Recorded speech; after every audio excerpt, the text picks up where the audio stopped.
friend's songs. Do you want to drink on? She took Jamie as a chaser, Jack for the fun. She got Arthur on the table with Johnny riding a shotgun. Chatted some more, one more drink at the bar, then put Van on the jukebox, got up to dance. You know she played her fiddle in an Irish band, but she fell in love with an Englishman. Kissed her on the neck and then I took her by the hands. And baby, I just wanna dance with my pretty little Galway girl. You're my pretty little Galway girl. You know she beat me at darts and then she beat me at pool, and then she kissed me like there was nobody else in the room. As last words were called was when she stood on the stool after dancing to Kaylee singing to trad tunes. I never heard Carrick Fergus ever sung so sweet. A cappella in the bar using her feet for a beat. Oh, I could have that voice playing on repeat for a week. And in this packed out room where she was singing to me, you know she played her fiddle in an Irish band, but she fell in love with an Englishman. Kissed her on the neck and then I took her by the hands. And baby, I just wanna dance, my pretty little Galway girl. My Galway girl.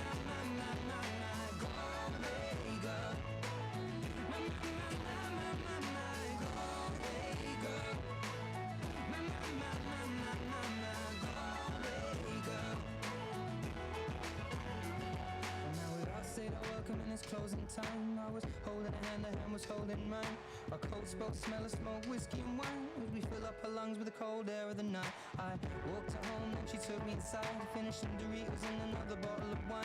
I swear I'm gonna put you in a song that I write about a Galway girl and a perfect night. She played the fiddle in an Irish band, but she fell in love with an Englishman. Kissed her on the neck and then I took her by the hands. And baby, I just wanna dance, my pretty little Galway girl. My Galway girl. My Galway girl. My Galway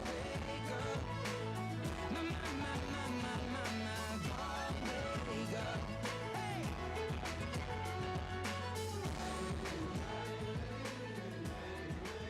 Hi everyone, we will be starting shortly, so please do come out of your rooms. It's just a few quick announcements before the tour starts.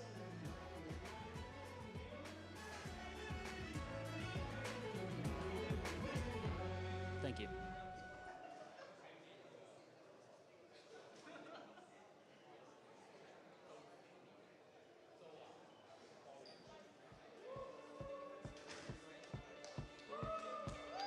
When I was 6 years old, I broke my leg. And I was running from my brother and his friends, and tasted the sweet perfume of the mountain grass I rolled down. I was younger then.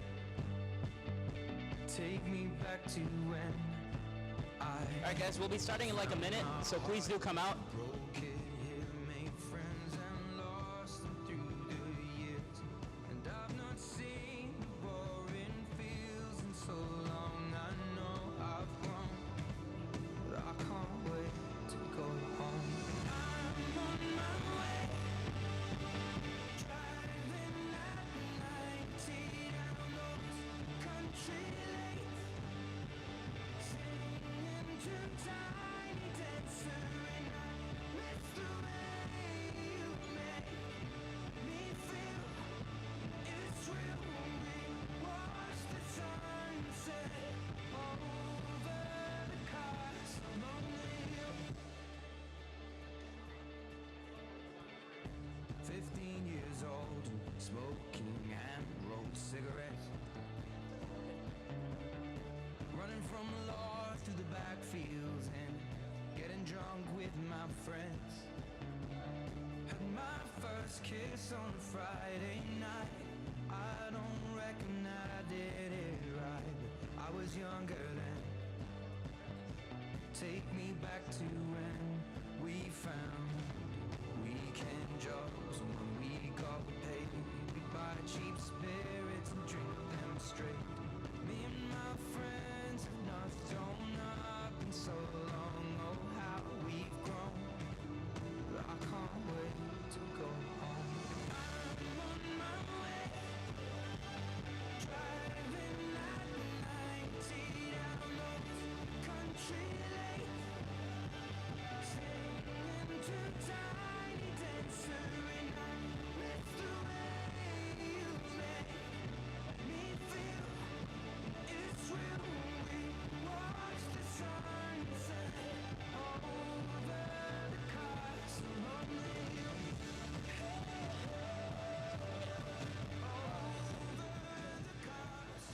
right, good evening, everyone. Fellow students, staff, distinguished guests and industry professionals, as well as those of you joining us from the online live stream. I'm Gustav, one of the over 100 students today that have just completed their EG3301R projects, and I'll be your MC for tonight. Now, over the past 12 months, all of the students here have spent countless hours researching, conceptualizing, designing, manufacturing, prototyping, and testing their IDP 3301R projects. And today is an opportunity for all of us here to celebrate the work that has been put in and to appreciate the innovation that's been put into these projects that we expect all IDP students to exemplify. Now, over the 3 stories of E2A, levels 1, 2, and 3, there are 36 different student projects being showcased.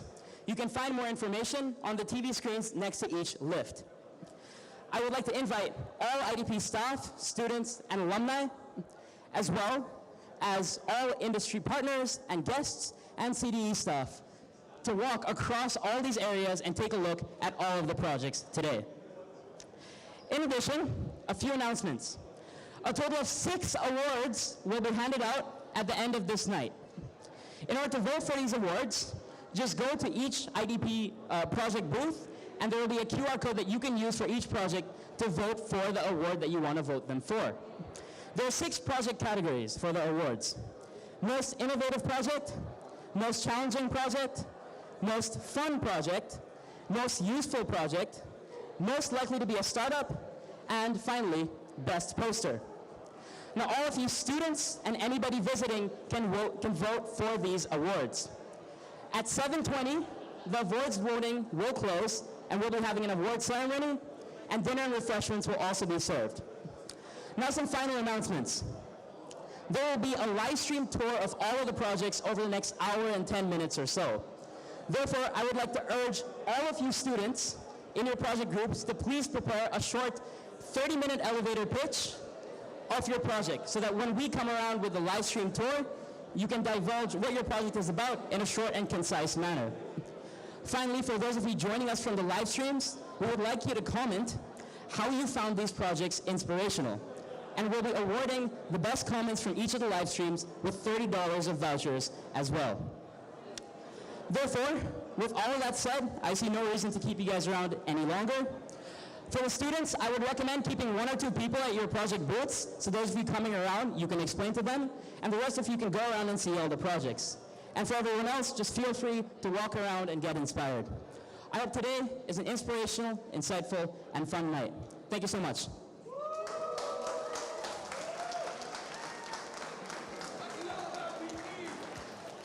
All right, let's go.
Hello. Say hi to the live stream. Do you want to discuss your project? Sure. So AS FSAE is basically a competition team where we design, build, and manufacture a race car every year to participate in a competition in Michigan. So last year was the first time we built an electric car, which posed a lot of challenges, and we are trying to fix that this year. Yeah, so actually for EG3301, we split FSA into 3 main groups. So it'll be the EE department, powertrain, and then followed by chassis. Yeah. Would you like to tell us a bit more about one of these different parts that you have here? Oh, yeah, sure. Okay, so we have actually parts from all 3 departments. So these are the PCBs that can be found on our car. And they range from like high voltage to low voltage systems that help with our drivetrain for the high voltage. And then the low voltage would be like the peripheral controls, like the cooling system, the fans. Yeah, then this one is the steering wheel under the powertrain department. Yep, so the older steering wheel actually has a lot of buttons and displays on it. Yeah, this year we're looking to rearrange this layout.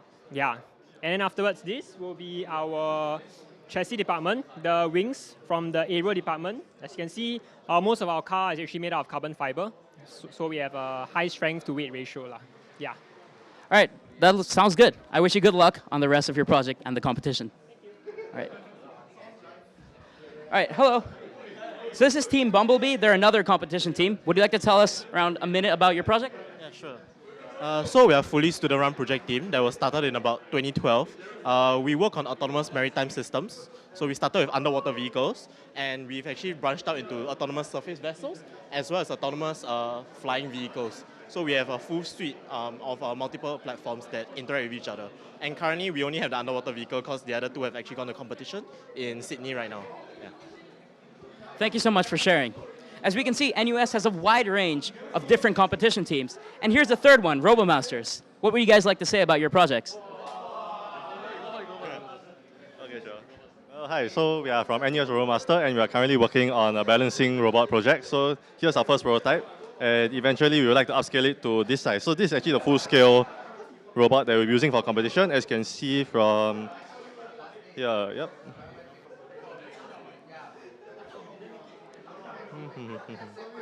So this is the Twitch stream on the RoboMaster's Twitch channel. You can probably take a look on your own free time. Yeah. So basically, 2 teams of robots will battle it out in the arena. Yeah. Thank you so much. Good luck on your competitions. Now we'll go to the second floor to see a bunch more projects.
Testing 1, 2, 3. Testing.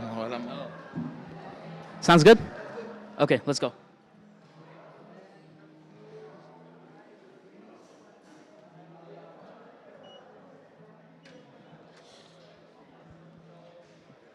Just tell me when to start. Okay, now we're at the second floor, where we have a bunch of projects for innovation in sustainable cities and future mobility. Let's start by taking a look at what this team here is doing with their Changi trolleys. Would anybody like to speak about this project? Okay, hello guys. This is our design for Changi Airport trolley electrification. We have these robots that can move the trolleys, those 5 trolleys together, and we also have the one designed for our button that can control our gripper frame up and down, the actuator. And anyone want to try it or I show? You want Okay. show them something? Yeah. Like, Okay. So maybe Demo it? okay, I can reiterate from the start. So in Changi Airport, if you didn't notice, there's a lot of stray trolleys left around all over the place. And then we are partnered with GovTech to work on a robot to collect these stray trolleys. However, this robot has an issue that normally around Changi Airport, it's not just one trolley that's being left around. It's multiple trolleys. So like they see like passengers, like visitors see like one trolley, they thought, oh, there's a return point, but it's actually not. Then they put their trolley there. So there's like multiple stacked trolleys over Changi Airport. So that's what our solution is trying to rectify. Additionally, their robots unable to return like trolleys at the return points. So we want our robot to return at the return point as well. So what we did is that we redesigned the actuator system, because the original system was to simply forklift the bottom of the trolley. So our new system is to push down on the handlebar and just make it just like a human. Yeah, so we redesigned the actuator. We mocked up the whole robot with the basic features so that we can replicate it, and yeah, we can try it. It's like basically it's just you can move up and down. Yeah, we got limited space. Yeah. That's really impressive. That's really cool. I think Changi will be a better place for us once your product gets to the market. All right, thank you so much. Hi guys, what are we looking at here? Right. So our group is tackling food waste problem in Singapore. So as you know, in Singapore, there's a lot of problem with food waste. We're basically targeting the domestic sector and trying to have a solution for residents to increase recycling rates in the residential areas. So our process basically uses food waste and turn it to ecoenzyme, which has many users. Yes. So yeah, that's a brief overview of our project. That sounds really good. Thank you. So now we move on to a project that's a little bit unconventional and doesn't reflect what the other projects that we have seen. Would you like to talk a bit more about your eco-packaging? Yeah, of course. Hello, my name is Nafil, and I'm representing the Redeveloping Sustainable Packaging team. So to give you a general idea of our project, the main basis was if you order something from Lazada or Shopee, it comes with a lot of excessive plastics and materials like tape and so on. So we want to try and eradicate those materials. So what we've gone ahead and done is that we've actually engineered a new packaging solution which we find to be durable and sustainable. And ideally, if you order something like an iPhone online, it'll come to you in tip-top condition. So we've done all the necessary testing, and we are confident that this is able to give you the sort of protection that your item needs. So yeah, pretty much that's our project. Would you be able to show us one of the prototypes? Of course. Yeah, okay, so this is made of ultra-high molecular weight polyethylene. It's a very cut and abrasion resistant material. And ideally, we wanted this because we wanted to protect it from degradation from protrusions and so on and so forth. And inside, what you actually find is protective plates, which actually shield your inner products further from protrusions. And we actually also have a custom airbag inside, which you can release via a accessible airway valve here. And if you were to think of it simply, this is how it goes. You get your package, you retrieve your iPhone, and then you will return us to somewhere convenient, like a prime neighborhood location, like a community center or so forth.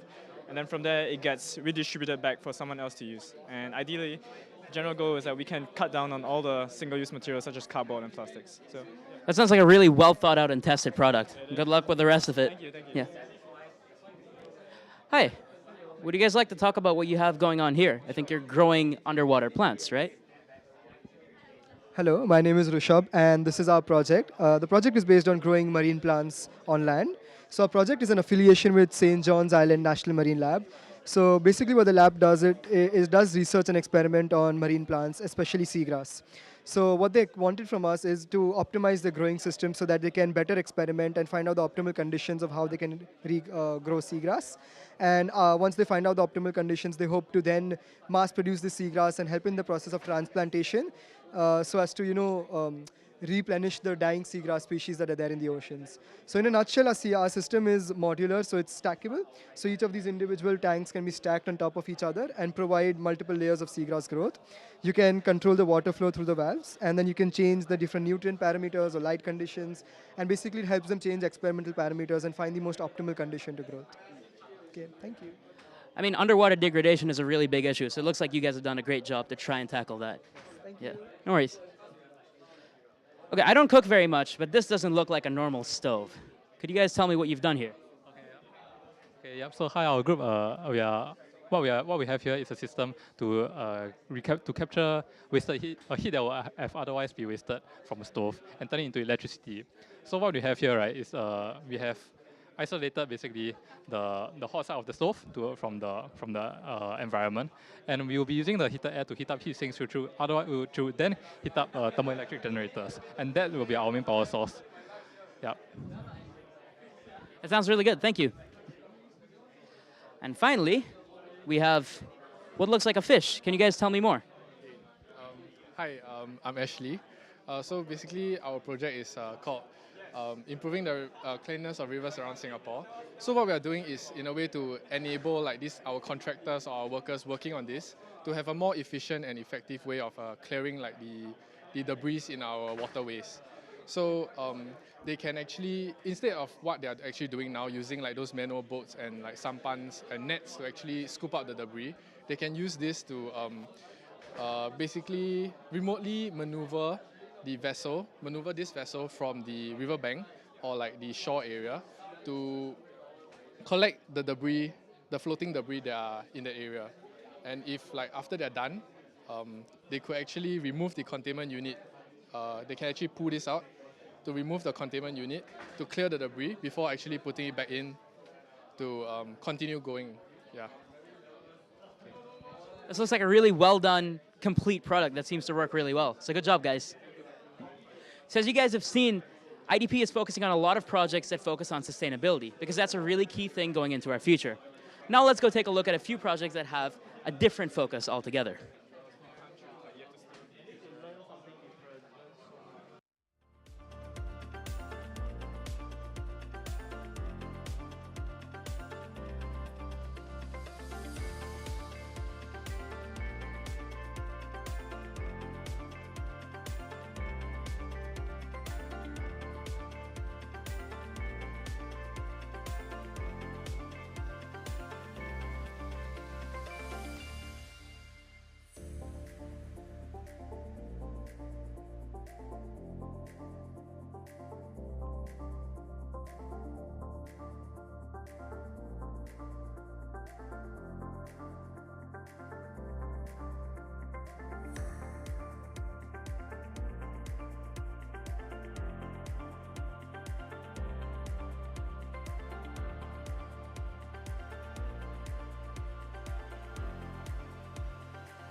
Hello, hello.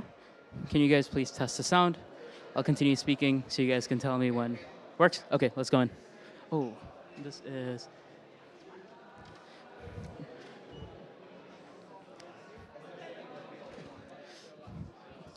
Hi once again. Now we'll be looking at some projects that focus on innovation for smarter living. Now here we have a group that seems to focus on harnessing solar energy in some way. Would you guys like to talk a bit more about your project? Sure. Okay, so Hi. So essentially what our project does is that we have a camera AI detection model system for construction sites. So it helps to catch near misses and prevent accidents and deaths. Yep. That's really good. Thank you so much.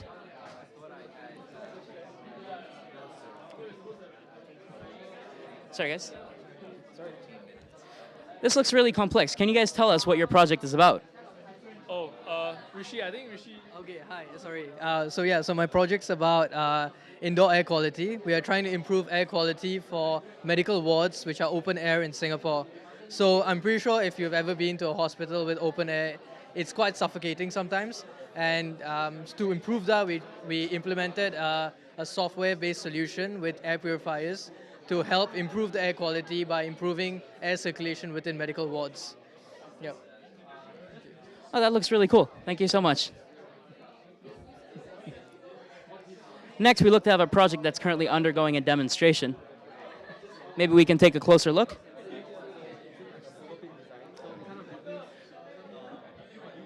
Would you guys be able to share a bit more about what's going on? Hi, yeah, so our group is EG3301R. We're doing smart and sustainable consumer electronics, and we're working in collaboration with Bang & Olufsen to kind of redesign their speaker called the Bale Play Gen 2. Yeah, so our project has three main features, mainly the sustainable packaging, the sodium ion cells, and our modular shelf design, which we feel will help to tie in the idea of turning their speaker into something more sustainable in the long run and maintaining that longevity objective that they hope to achieve in their products. So you guys are preserving the sound quality while making it more sustainable, basically. Yes, we hope to do that. We're trying our best not to touch any of the sound quality and just try to keep it as clean as possible in their manufacturing. That sounds really difficult, but good job, guys. Thank you. Yeah. Next, we have another team that's working on some energy-efficient wearable devices. Let's find out what they have to say. Hi. Hello. Hi. This project focuses on incorporating energy-efficient solutions into truly wireless earbuds and luxury accessories. Yeah, so we have two solutions here. One is to be incorporated into formal wear and sportswear, and the other is accessories so that it can target the luxury market segment. Yeah. So they're all designed for audio, like earbud type. Okay, Yeah. okay. So it's just designed for truly wireless earbuds. Okay, that sounds really cool. Thank you. Now here we have a really large robot that looks pretty cool. Let's find out what it does. Would you like to talk a bit more about your project? So basically, do you wanna? Sure. Right. Hi. So, ever want your food be delivered but don't want to meet with a person? Well, we have just the thing for you. So this box on Bob, or Bob for short. So this our EG3301 project, in which we build a delivery robot that can deliver you like a full-size pizza, and a lot of them, yeah, right to your doorstep. So it's fully autonomous. We don't have to touch or control it in any sense. And the best thing is, it doesn't have LiDAR, so everything is very easily repairable. That sounds like a really good solution, especially since deliveries are increasing in frequency these days. Yeah, good luck on the rest of your project. Right, thanks. No worries. Next, we have a team that's looking to optimize warehouse processes. Now, this is interesting. Let's hear what the project team has to say. Alvin? All right, thank you so much for coming, right? So what we care about within the warehouse industry is that the picking process is very inefficient, okay? What we wanted to do is that increase order fulfillment for these SME warehouses from 60% all the way to 95%, which is what Amazon, they all require. And so the way that we did it is using a software solution. So firstly, on the back end, we rely on solutions such as batching our algorithms and optimizing the parting throughout the warehouse. Apart from that, we also created front-end interfaces such as a mobile app to show the invoice perfectly and get feedback back from the pickers. Apart from that, we also developed the AR solution to kind of show the layout correctly. So all these four different features came together to show 1.5 times improvement. So previously, order fulfillment was 60%. Now it's all the way at 90%, right? This is much more closer. It's for the company that we're working with, Yongwen, it's definitely a great improvement. So yeah, I think it's been a great experience working with them so far. That sounds like a really holistic and well thought out project. Good job, guys. All right, next we have what is here, a vending machine, but it doesn't look like a normal vending machine. Let's find out more what the specialities of this vending machine are. Would you like to talk more? Okay. Hello. So basically, our project aims to store and dispense various components within a small area lah. So as you can see here, let me close this first. How you can interact with this machine is through this little touchscreen over here lah. So you would scan whatever identification card you have, and then you can choose to dispense out which components you wish. So inside, the components are stored within these magazines here essentially. So within these magazines, you can store bolts. So as you can see from the cutout, you can slot in from the top, and then when you turn this pedal, it will be dispensed out lah. So how we turn this pedal is using this end effector here. So basically, we'll rotate this, and bolts will be dispensed out, and it's brought around by a gantry system lah, a belt and pulley system, all over the place. So after which bolts can be dispensed out through the ramp and out through the hole over there. That sounds like it would be really useful, especially in IDP, where all the students need bolts and nuts. That sounds good. Thank you so much. All right. Next, we'll be moving on to this cool-looking drone here. Let's ask the group what they think about it. Oh, so what am I supposed to say? Talk about it. Oh, so hi guys. This ASI333. So basically our problem is there's an insufficient seed cone for these reforestation efforts in California themselves. So we have sort of curated a solution which actually encompasses this booming arm system, and of course this grabber that actually grabs the seed cone, and of course the storage that stores the seed cones after collection. So basically, if you can see over here, is actually a sort of artificial tree stand that contains these seed cones. So our objective is more of this drone to actually capture these seed cones. Thank you so much. And now we have what is actually my project, but I think you guys have heard me enough. I'll ask one of my group mates to share instead. I say now. Also, our project is about reforestation. So after they have collected the seeds, we'll be responsible for planting the seeds.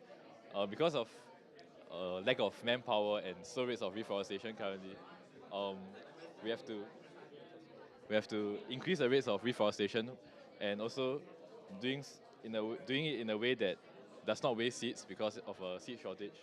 So what our product does is that it has a cutter that creates a continuous channel, and we have a seed container and a seed meter below here, which allows the release of one seed at a time in order to plant the seeds at a desired depth apart from each other to increase their survivability. And also we have the continuous tracks here, which allows the vehicle to travel on rough and uneven terrain. Thank you. As I'm sure all the other students are, I too am very proud of what I've been able to achieve over the past 12 months. Hi, so I'm one of the supervisors for the project here, and actually today I'm going to be presenting to the students the patch that we have been preparing for them at the end of the semester. So I'm actually quite proud to welcome them into the ITP family proper upon completion of EG3301R. So this is actually a presentation for them. And this actually has been going around to all the other teams that are occurring now in the other studios. And yes, I'm very proud to kind of pass this to them. Thank you, Brian. Thank you. All the other project teams will also be receiving this as a completion award for this project. Okay. Sounds good. All right, now let's go take a look at a completely different breed of projects regarding VR and some other cool software solutions.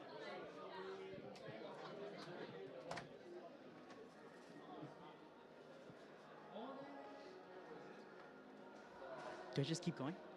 Okay.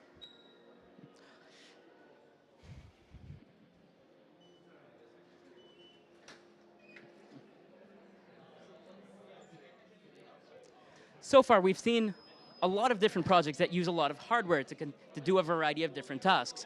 Now we're going to take a look at some projects that use things like VR and other software technologies.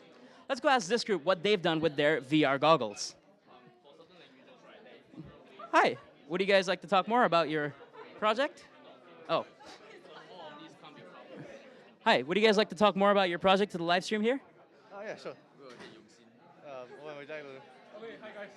Hi, Costa. Hi, okay, so we're tackling the issue of foreign language learning with virtual reality.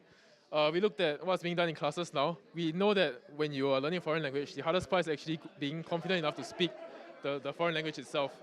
And what's being done in class now is that you get to role play you get to play with a partner, but that's not good enough. There's issues with that where it's manpower intensive, and the feedback may not be very consistent.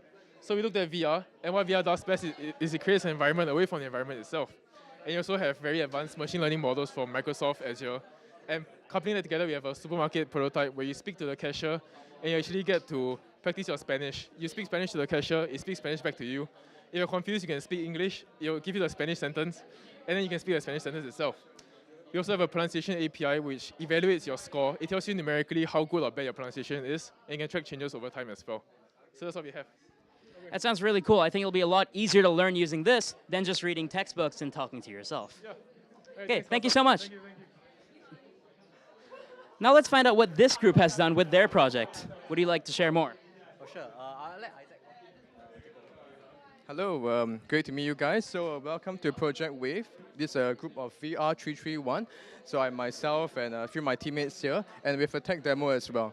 So what this project is about, so our project aims to address people with cerebral palsy and to help them to use computers better. And so how do we do this? We want to build an interface around them, around their range of motion. So people with cerebral palsy, they face difficulties trying to type in the keyboard, trying to interact with computers. And this is because they lack fine motor motion. So it's hard for them to press keys. And so the solution to this is we want to develop this interface, which we have, to put it on their wrist, and so it can track their own range of motion, to customize it to their needs. So for example, if they move in a certain awkward position, we can take that and we can map it to a certain computer input, right? So we're building the interface around them. So I think we have the demo here. So for example, it can detect motions like up, down, left, right, and to interact with this thing called AAC. So what's the ANC and what is this device that he's looking at? So this interface is actually how people with cerebral palsy currently communicate. In the market, there are applications, but they are quite expensive and actually hard to use. And so ours is easier, and we've also incorporated, for example, solutions like OpenAI in order to do predictive text. So now we have two selection of words, for example, sleep and coffee.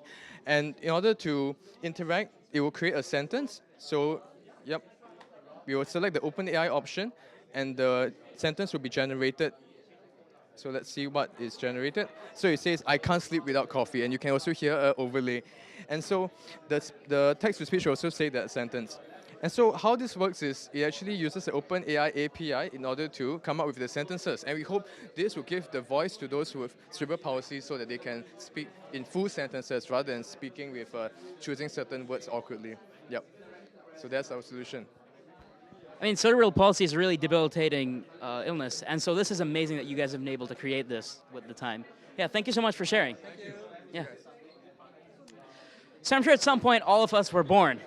Here's a group that helps nurses figure out how to help us get there.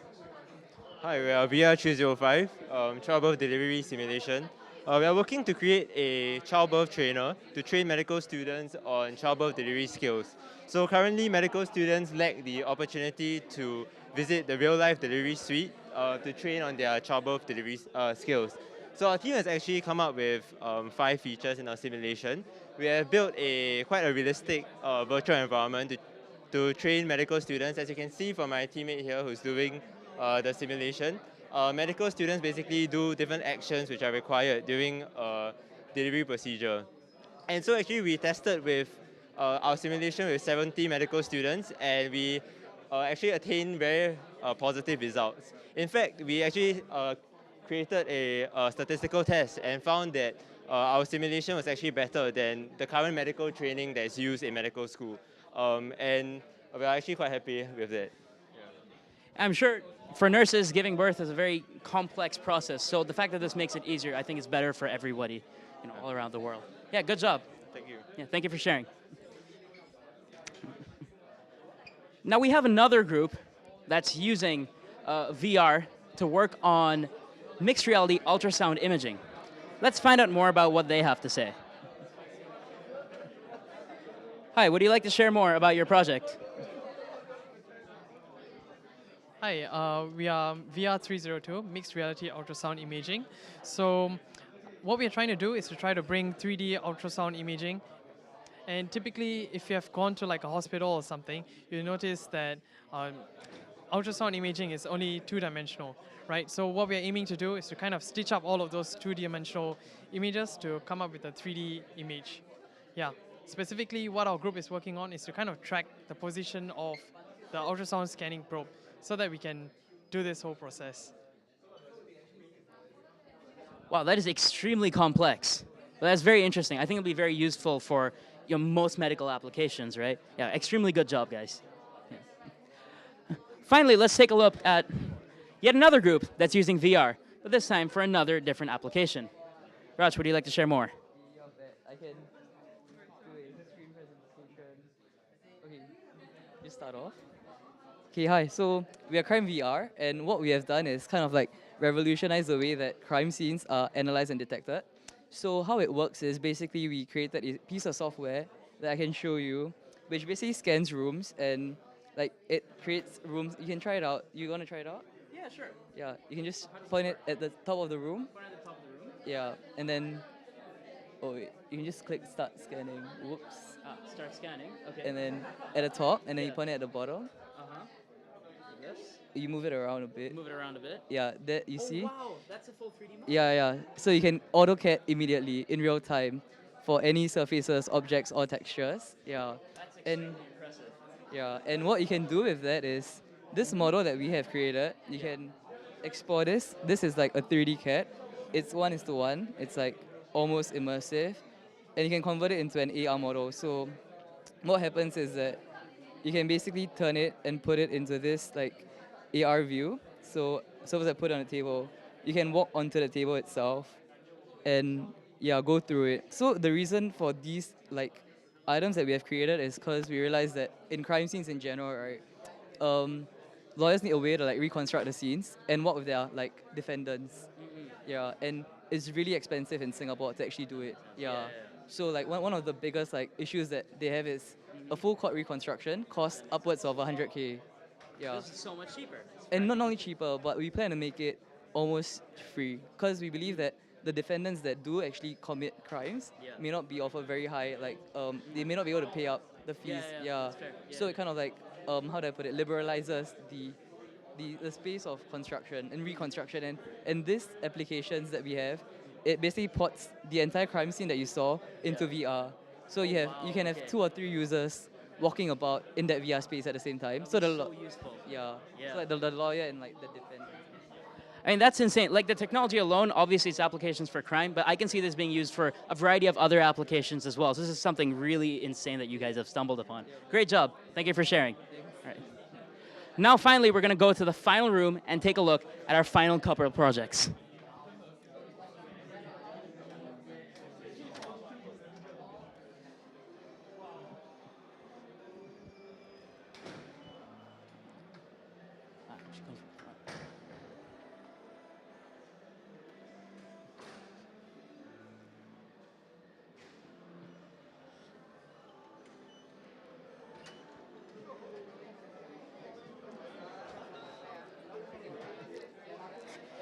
As you guys have seen so far, there are no boundaries as to what type of projects our IDP students have been working on over these past 12 months.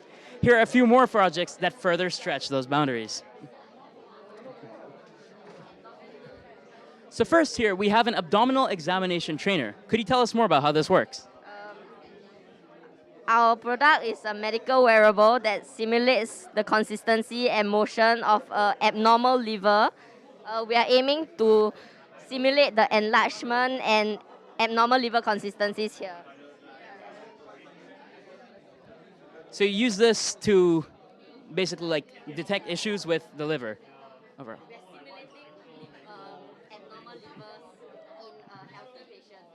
Oh, okay. Oh, okay, that's interesting. Oh, that's really cool. Oh, okay, that makes sense. Like doctors to figure out. Oh, that sounds really helpful. Yeah, great job. Next here we have quite an interesting looking product with what seems to be a dummy child inside. Perhaps you guys could tell us more about what's going on here? All right, where's the camera? Okay, hello everybody on YouTube, Facebook and LinkedIn. All right, so we have the pre-collar device for infants right here. So this is in collaboration with KK Hospital. So what our group has identified, and our supervisor as well, Prof. Andy. Yeah, so what our problem is actually infants that are born with cerebral palsy, right? They actually have a problem with crawling in terms of their posture, balance, and their motion itself. And then this will actually lead to their future whereby they cannot actually walk properly. So what our device actually aims to do, right, is to train their proper crawling method by using the term called neuroplasticity, such that through muscle memory itself, it can perfect the crawling method. So with the help and demo of our electrical and computer engineering right here, okay, so as you can see, yeah, so this is actually a classical baby crawl whereby there is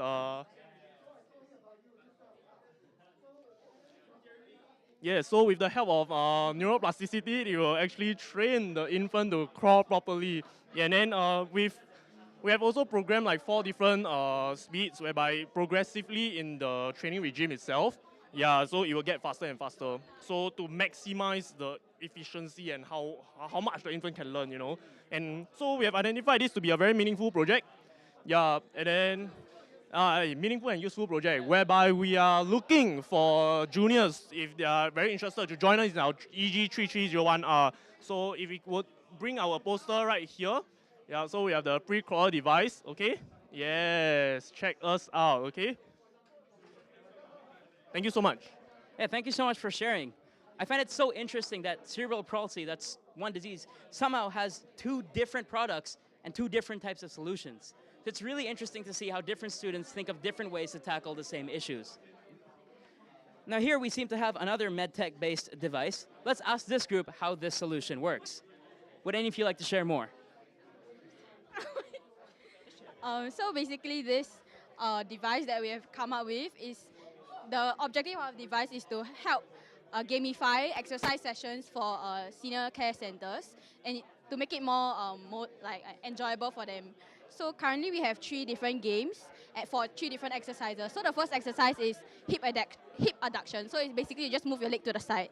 So we have this banana game where the objective is to collect as many bananas as possible. So basically using this device, we have IR sensors on the side, and the higher you lift your leg, the more bananas you'll be able to collect.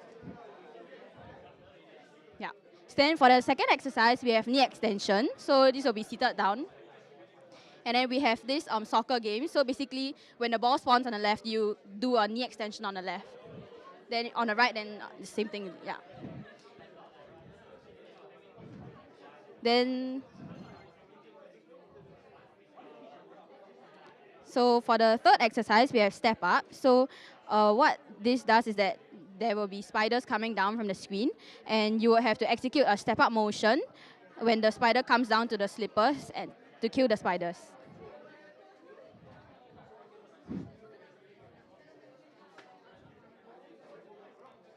So for this game, we have 4 sensors on the step up board here.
All right, sorry for the interruption.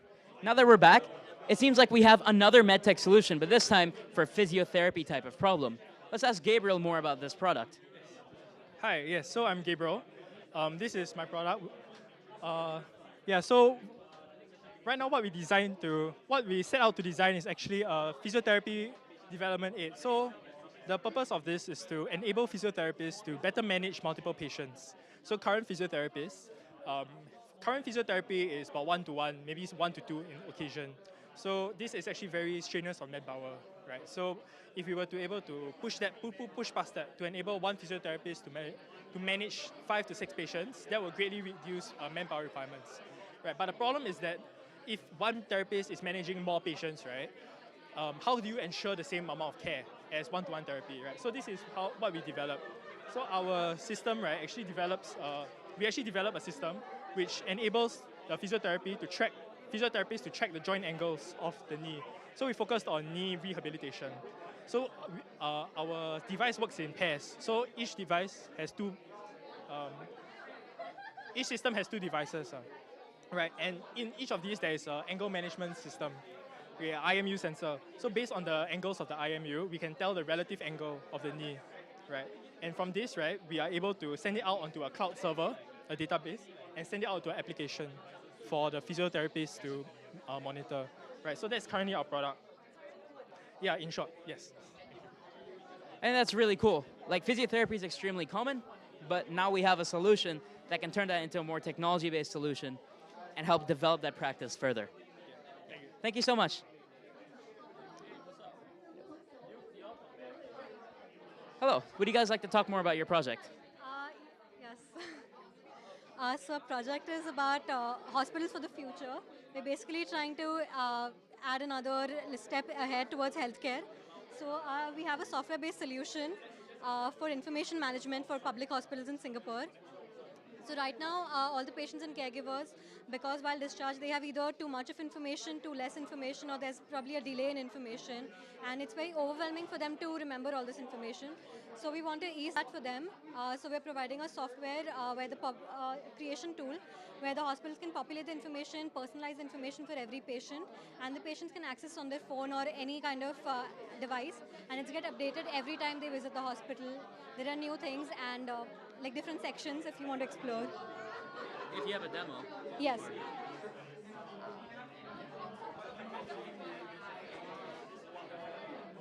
Maybe it's the other one. I think that one's done.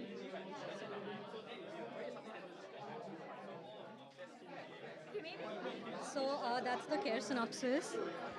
This is the to-do list, which contains all the medications, the things you have to do for that particular day. And these buttons basically show you each time you complete a medication and activity is completed, you press on this button. And this is basically for patient recordings. So once blood pressure has been recorded, you record it over here, which gets fed in the system. So in the database, so the doctors can monitor the medical adherence of every patient. And over here, this calendar setup shows you your upcoming appointments. And based on the date, it will show you. These are the care staff comments. So the nurses or the doctors might need to add any kind of personal information for the patients for that. And these are the individual sections that we have. So the medication is basically all the information regarding the medication, the side effects, the dosage. Then the appointments, so it shows you your upcoming and past appointments. Lab results is basically just you can access your report over here, but just to simplify the lab results for them to understand, like in case there's any complex term, so for them to understand like that. And patient education is basically, we've fed articles from the database so that all the monitoring activities have certain, procedures to follow, so for that. And recordings is basically just recording all the data that's been fed by the patient, their monitoring readings. And FAQs page just shows all the regular information that they want to ask. Yeah, thank you so much. That's extremely detailed. And I think going to the hospital can be a very confusing process for a lot of people. So this will make that a lot easier. Great job. Thank you. Yeah, thank you. Now we have a project, another one that focuses on aging adults. Let's hear more from their team. Would any of you guys like to talk more about your project to the live stream? So hi there. So we're actually having like robotics for older adults. So what our robot actually does is that it helps to promote healthy aging in older adults by having them take up more healthy aging habits. Because what we found was that a lot of elderly actually struggle with healthy aging, and when they get to a certain point, they actually have a diminished capacity to look after themselves. So we actually designed this robot to sort of help them with that and help to encourage them to take more healthy aging habits and be more healthier in their older age. I think, like I told the other group over there, there's an increasing number of aging people these days, so this will be increasingly useful in the future as well. Good job. Now let's look at a group that's working on a more lab-based application, but still in medtech. Raghav, would you like to talk more about your product? Oh, sure. So, hello everyone. This is EIM304, and our product is basically taking taking things that are normally thrown away in surgeries, which is fat tissue, and turning it into a valuable source of stem cells that can change the landscape of medical treatment in the future significantly. So basically what you have here is a small capsule where all the magic happens. You have fat that goes in and gets mechanically sheared in order to isolate these stem cells inside a buffer, and this buffer can then be spun down to to isolate all the stem cells that can be stored and used in the future. As you can see, our results are pretty competitive with the current industrial standards, and in fact, we even exceed some of them by far, especially given the small size of our capsule. Because to be honest, current industrial standards involve a product that weighs 100 kilograms and is this size. Compare that to this. You can literally fit this inside a biosafety cabinet, and even better still, you can work it remotely using a computer and operate it just outside the hood to ensure maximum sterility and the best bang for your buck. And that's really amazing that you guys have been able to optimize a product that's already being industrially used to such an extent. Great job, guys. All right, thank you for sharing. Last but not least, we have our final project for this live stream. Would you do the honors of explaining more? Yeah, sure. Hello. So we are from BioTrack, which is a startup company that works on wearable devices like the 12-lead ECG. So our project is mainly split into two parts. So the first way would be to reimagine the way you measure the ECG on your own body. So right now the standard was that we have very huge equipment and long wires attached to your body when you measure the 12-lead ECG. But what we are trying to do now is that right now we reimagine the way that you set up the whole ECG process such that you can now strap the device casing onto the patient's chest, and then when you put the wires at the appropriate locations and turn on the device, it will automatically and continuously measure the ECG data, which removes the manual need to slowly put this one by one onto each patient. So this will be the first part of the project. Then for the second part of the project is more software-based. If you may have realized, some ECG machines, they do offer you a machine learning diagnosis, but that's the only thing that they offer you. They do not tell you anything else other than the diagnosis. So what we are trying to do is to give the doctors more information by identifying some of the suspicious looking areas of the ECG, where when you receive the diagnosis, the doctors will know where to look at specifically in order to confirm the diagnosis on whether it is accurate or not. So that's the innovation behind the second part of the project. Yeah, so that basically is our project in general. I mean, heart disease is on the rise these days, and I think this project could be really useful in helping with some of the medication and some of the tracking that goes behind that. Great job, guys. Thank you so much for sharing. So with that comes the end of our tour of all of these projects. Now, for you guys, it's the first time you're seeing all of them, but for me as well, it's the first time I'm seeing a lot of these projects. And I'm truly amazed by the number of different types of solutions that all these students have come up with for these variety of different problems. I hope that you guys have been inspired and you guys have enjoyed looking at all these different projects. Thank you so much.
shit unless that somebody's me.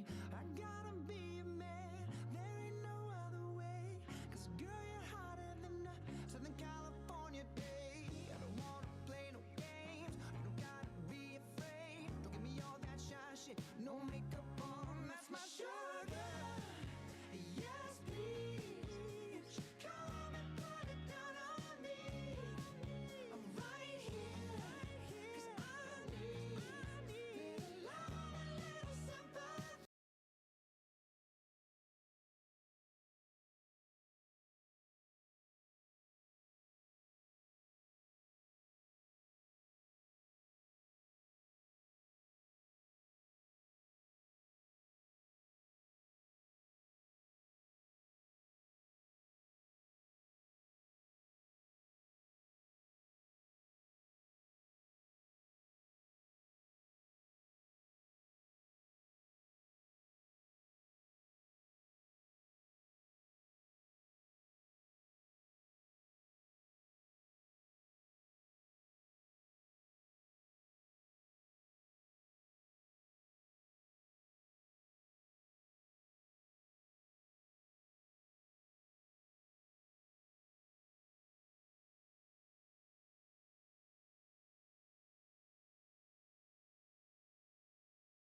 For our closing ceremony.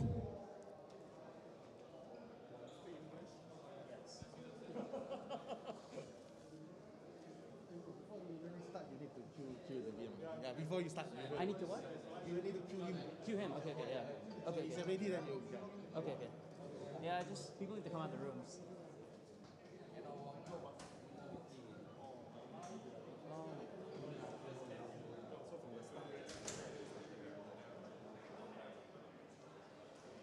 Where are they?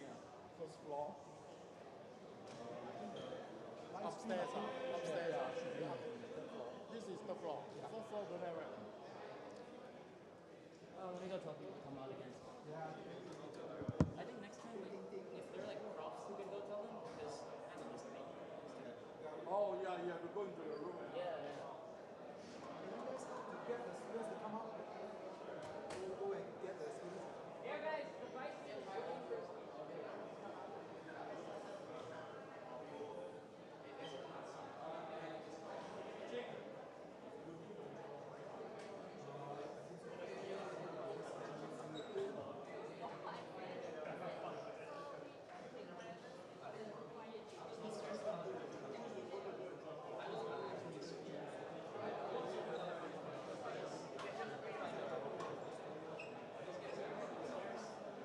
Hey guys, can y'all tell people to come out? Just scream at them. Scream.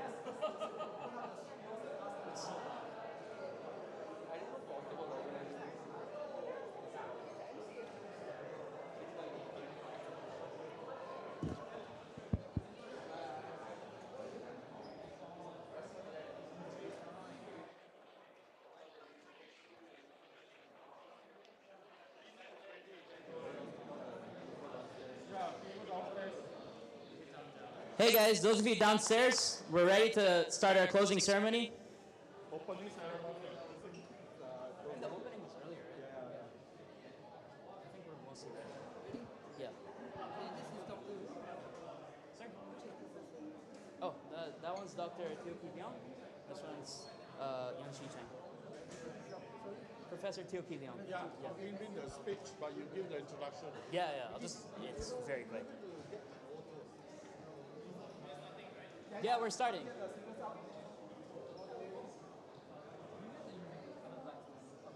Come out earlier, then we get dinner quickly. Yeah. They're boss. Nemo, we get all the students. Get all the students out.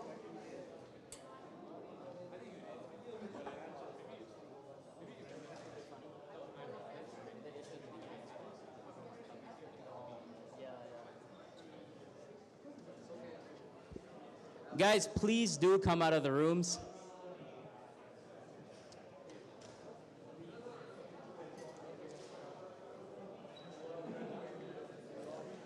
He's doing the closing remarks. He's doing the closing remarks, yeah.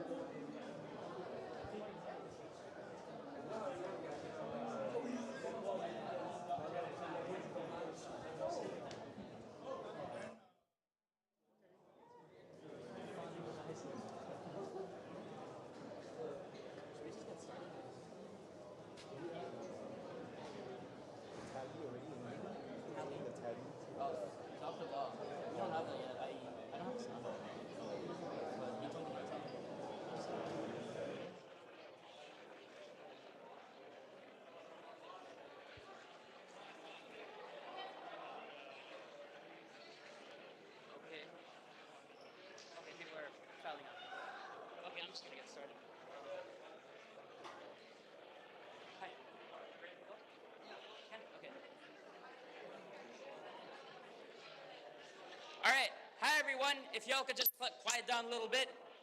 So over the past hour and a half, I've had the opportunity to go and look at all your projects, and I'm honestly amazed by the variety and complexity of some of these projects. Now we'll have our welcome speech by our guest of honor, Professor Teo Ki Leong, Deputy Dean of Education and Academic Affairs of the College of Design and Engineering. Please, a round of applause.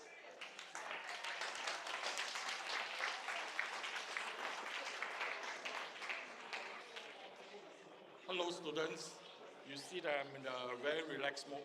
This is old Formula One car. Okay. I'm supposed to give a long speech because the winner has not known yet. So, okay, just a bit of history. In 2009, the then Faculty of Engineering set up the Engineering Design and Innovation Center. Okay? And its main mission was to introduce a design-centric program. At that time, we called that the DCC, to engineering students. So DCC was an undergraduate experiential engineering education program. It spearheaded the teaching of design thinking and aimed to serve as a knowledge and creative center to educate, research, and innovate in engineering design methodologies for complex challenges that require a wide spectrum of expertise. Now, back then, there's only two main project themes. That is the FSAE and EcoCars project, and the other one is the Smart Mobility 8 projects. So both these themes are still available, though they have been expanded and also renamed. So the EFSAE right now is on electric cars. Now, DCC was successfully implemented and subsequently morphed into the Innovation and Design Program, IDP. So IDP has grown multifold, and number of projects has also increased. And now we have 6 project themes: innovation for better healthcare, smarter living, urban mobility, sustainable cities, intelligent system, immersive reality. So when we roll out the IDP program, anybody can guess what is the number of students?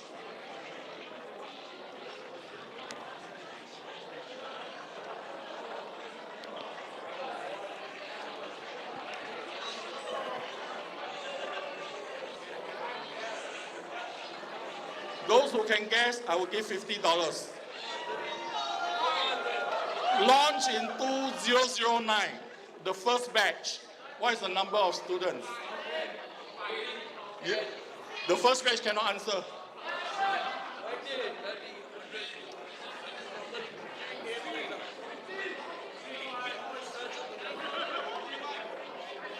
Six. No. How many? 5? No. You know the answer, right? Because you read my speech. How many?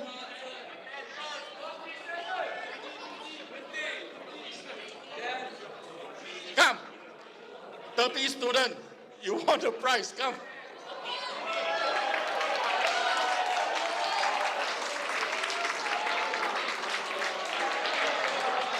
Okay. We have number of students enrolled in IDP has increased from 30 students from the first batch to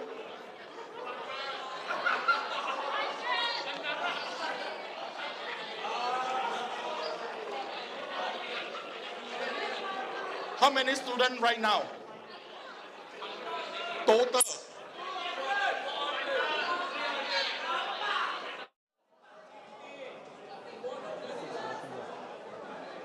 Okay, this one must have exact number. No. Total number of students. 300? No. Higher. Higher.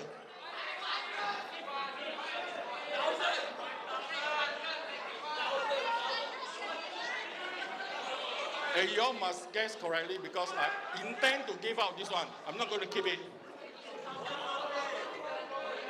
How many?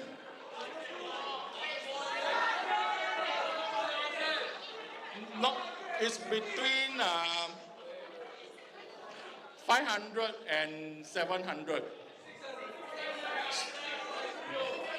Huh? 650, yeah, correct. Close out, 650, yeah.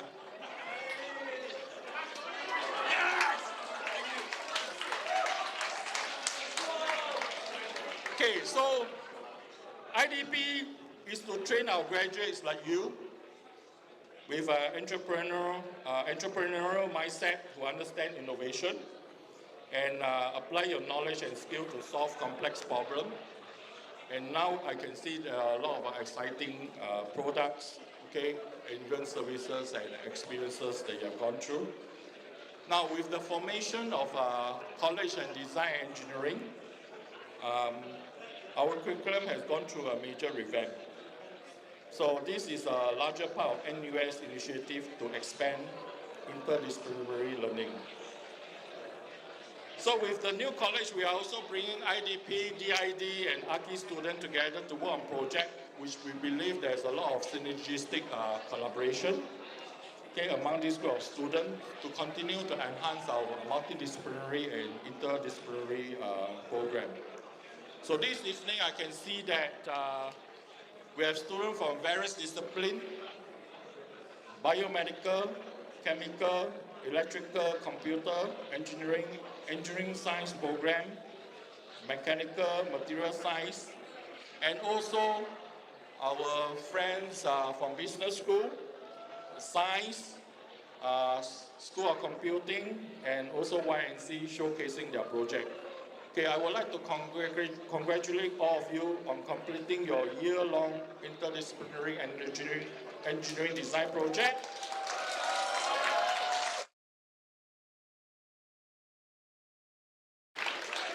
I hope this has been a good learning journey for all of you. And I also would like to thank the supervisors and also the departments, okay, for their support for the IDP program. Okay, congratulations on completing your project once again, and all the best for your finals.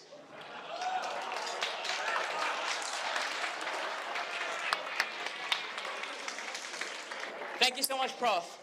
Okay, now we'll be announcing the awards one by one.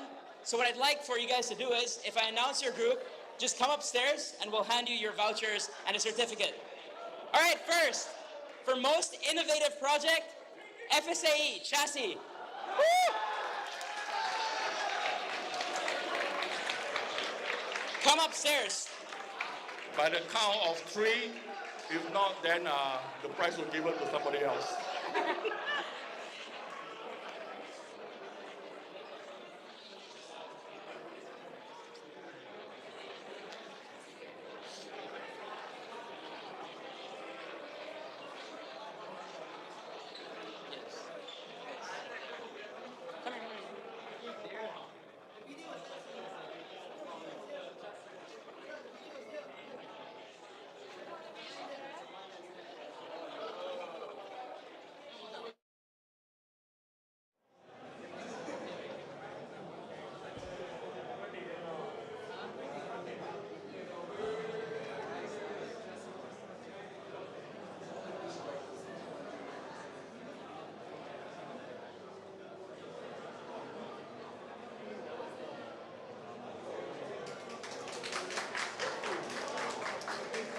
All right, congratulations.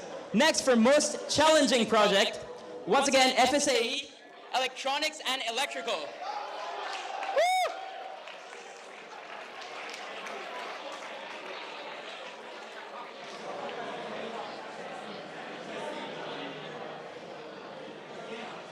Yeah, different. No, it's different. Huh? Twice.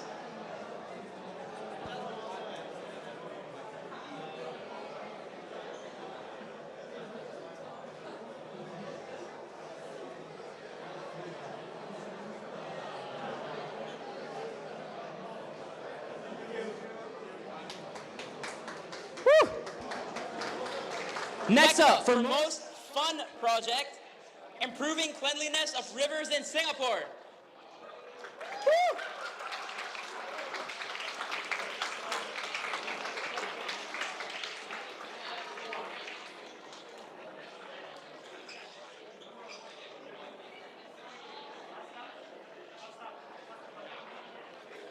Improving cleanliness of rivers in Singapore. Rivers in Singapore. Yeah. Those two guys, and there's another one.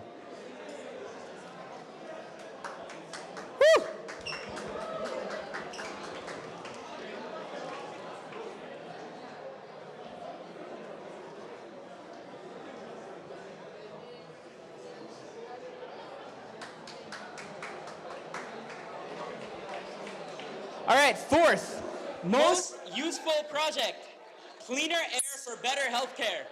Woo! Every project is useful, so this one is most useful. Yeah, it's even more useful.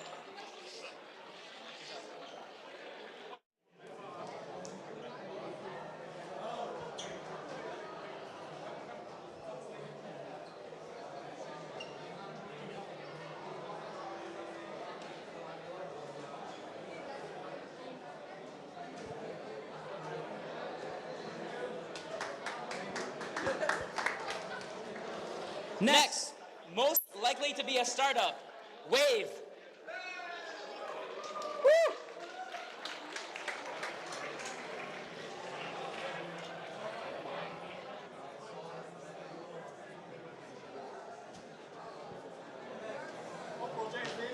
Wave. Yeah, Wave.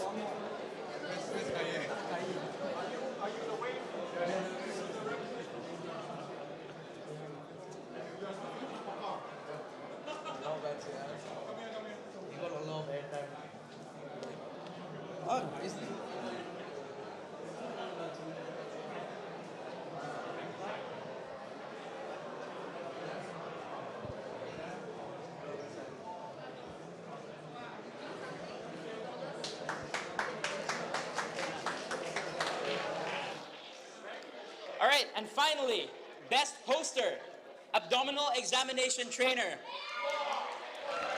Woo!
Good job once again to all the teams that managed to win an award. Finally, we'll be having a closing remark by Dr. Yan Shi Chung, Director of Engineering Design and Innovation Center. Woo! Thank you, everyone. Very happy to see so many people here. Once again, congratulations to everybody for completing a very challenging project. I realize I'm standing between you and dinner, so I won't take very long. I wanted to first thank actually the organizing team, Dr. Koo and Dr. Elliot Law, along with Brian and Elvin, who helped to organize everything. I think this is hopefully an event that we will carry on every year. And so thank you again for staying back with us on a Friday night. Thank you to the Deputy Dean for coming and our colleagues from various departments who are here as well. And thank you, enjoy the dinner, and have a good weekend. Thank you. Okay guys, that's about it. So the only thing remaining is dinner. You guys can just go down like slowly and get dinner. There's not enough space for all of you, so feel free to just get something, come back and eat in your rooms. Thank you so much.